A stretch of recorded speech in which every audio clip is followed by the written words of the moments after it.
We think this is it. We think this one, when it's finally verified by Guinness and everything, then I think we're gonna coat it with a polyurethane to preserve it, because it has a tendency with the heat and the cold in Iowa's winter and summer to deteriorate, and it starts to crumble, and then bugs get it and everything. This popcorn comes from, I think, Carroll and Sac County. The first one was my brainchild. They called me in January and went, okay, we're not doing this without you. And I was like, oh Lord. So anyway.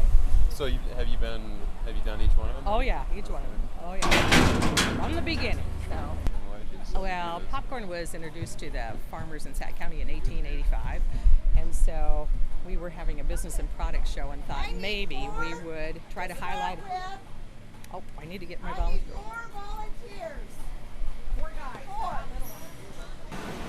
That base is just a monster. Yeah.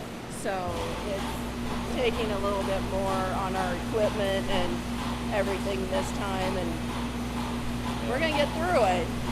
It's just a lot of little challenges.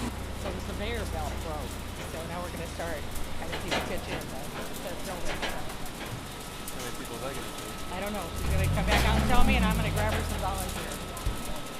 When they introduced it in 1885, we even had Cracker Jacks here. Cracker Jacks was in Odables. We had American Popcorn and Shaler, that's now Jolly Time. We had the popcorn companies here. We actually packaged and sent popcorn in all forms, from raw to microwave on the cob to flavored to colored popcorn. Everything went out of Sac County.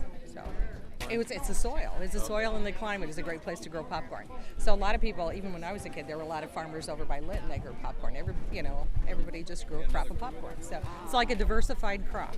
The consistency of the recipe is one thing, and then trying to get it just right, because they spend a lot of time trying to make popcorn not stick together for their product. So then you kind of got to reverse things, and the equipment's not quite set up and stuff like that. So last time we had to take it in bushel baskets from the making, and we had to take it by the bushel basket and dump it on and pack it. Every single pound was dumped on with bushel baskets. So this should be easier, even though it's bigger. Oh yeah. A lot easier. It's going to be interesting after it gets over the top. That's when it'll take a lot more hands.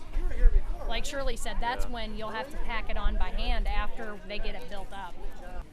The recipe, Iowa State Extension, and the DOT will verify the weight.